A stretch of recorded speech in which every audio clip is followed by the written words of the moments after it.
Digital के इस दौर में जहां सब कुछ ऑनलाइन दस्तयाब है, वहीं कराची में एक ऐसा किताब घर बनाया गया है जहां पर लोगों की दोस्ती किताबों से करवाई जाए।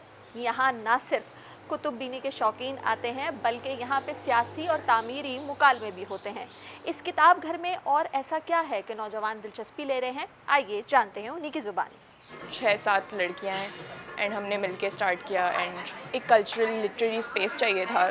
सिटी को बहुत ज़्यादा ज़रूरत है, ऐसा नहीं है कि हमारे पास और स्पेसेस नहीं है या पहले नहीं रह चुकी। कराची एक बहुत ही politically aware, politically active city है ज़्यादा थोड़ा सा, तो हम चाह रहे थे कि वो हाईलाइट हो थोड़ा लाइब्रेरी में भी और इस तरह से थोड़ा सा उसको लेके काम हो। तो वैसे लाइब्रेरी है, पब्लिक लाइब्रेरी है, लोग फ्री वाईफाई है तो लोग आकर काम कर सकते हैं, that's all for free. Book borrowing वगैरह है, सब कुछ है। उसके अलावा प्रोग्रामिंग एक हमारा बहुत इंपॉर्टेंट हिस्सा है जिसमें हम मार्जिनलाइज कम्युनिटीज़ से उनके साथ मिलकर काम करते हैं, जीन्स बनाते हैं, मल्टीमीडिया एग्जिबिट्स करते हैं ताकि हम उनके साथ सॉलिडारिटी में काम कर सकें, उनके लिए फ़ंड रेजिंग कर सकें।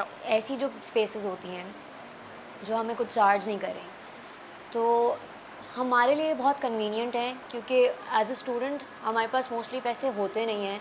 इस तरीके के आर्काइवल प्रोजेक्ट को जिसमें ऑडियो है, वीडियो है, विजुअल्स हैं और वो हैं किताबें हैं, तो आप किसी ना किसी मीडियम से इंटरेस्ट तो ले ही सकते हैं। ऐसी जगह लोगों को किताब से ज़्यादा करीब लाएंगे।